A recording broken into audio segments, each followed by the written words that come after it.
E pessoal, paz, beleza? Esses dias orando, Deus colocou uma palavra em meu coração e eu queria compartilhar. Está em 1 Samuel, capítulo 17. Mas antes de falar sobre a história de Davi, eu queria falar um pouco sobre a origem de Saul, o primeiro rei de Israel. Está em 1 Samuel 9, do 17 ao 21. Acaso não sou eu um benjamita da menor tribo de Israel? E não é o meu clã o mais insignificante de todos os clãs da tribo de Benjamim? Por que estás me dizendo tudo isso? Daqui a pouco eu vou voltar nisso para dizer o porquê eu tinha falado disso. E quando Saul perde a graça de Deus, perde a unção sobre ele, Samuel ele é direcionado a procurar outro rei de Israel. E nisso ele vai atrás da família de Davi. E quando ele chega na família de Davi, ele pede para o pai de Davi reunir todos os filhos, porque ele queria fazer um sacrifício a Deus porque nesse sacrifício Deus iria falar quem seria o próximo rei de Israel. Então o pai de Davi traz o filho mais velho, que ele faz parte da tropa também, ele faz parte da tropa de Saul. E então Samuel olha para ele e fala assim: nossa, é esse mesmo, ele é forte, ele é bonito.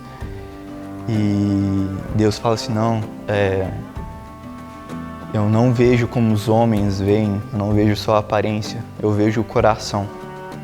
Então entra o segundo filho, e assim entra os 6 filhos, e depois que Deus fala que não é eles, ele manda chamar Davi. E aí nisso eu gostaria de voltar lá de falar sobre Saul, da origem dele, porque geralmente quando a gente pensa que vai ser eleito um rei, a gente geralmente pensa num cara forte, grandioso, poderoso, que tem a essência mesmo de um rei, e Deus contradiz tudo isso.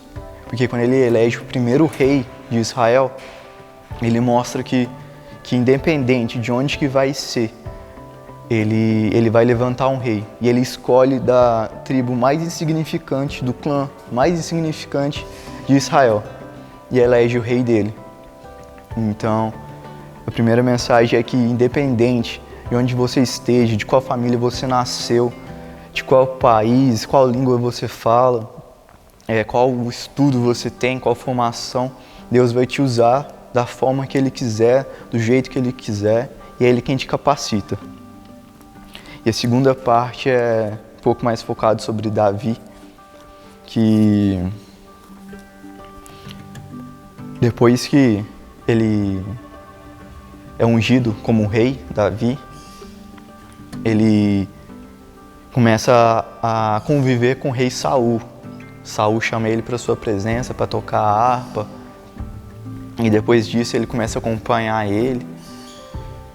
E quando Golias chega ao território e estabelece uma guerra, na verdade os filisteus estabelecem uma guerra contra Israel, Golias se apresenta, E vou falar aqui um pouco de Golias. Está no capítulo 17 de 1 Samuel, no versículo 4. Está do 4 ao 12. Aí fala que Golias tinha 2 metros e 90 centímetros de altura. Fala de como que ele se vestia. E depois disso, depois de alguns dias, depois de 40 dias, Davi retorna à tenda do rei e se posiciona e fala assim. O que ele fala é bem interessante.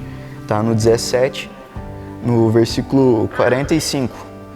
Aí Davi fala assim: Porém, disse aos fariseus: você vem contra mim com espada, com lança e com dardos, mas eu vou contra você em nome do Senhor dos Exércitos, o Deus dos Exércitos de Israel, a quem você desafiou. E geralmente o pessoal pensa que Davi matou Golias com uma pedrada na cabeça. Mas aqui nesse versículo ele fala que ele matou Golias porque não foi com a força dele, mas porque Deus estava ali. E geralmente, quando a gente está com algum problema, quando a gente está com alguma coisa que a gente olha e fala assim, nossa, isso é gigante, a gente com certeza não vou conseguir vencer isso.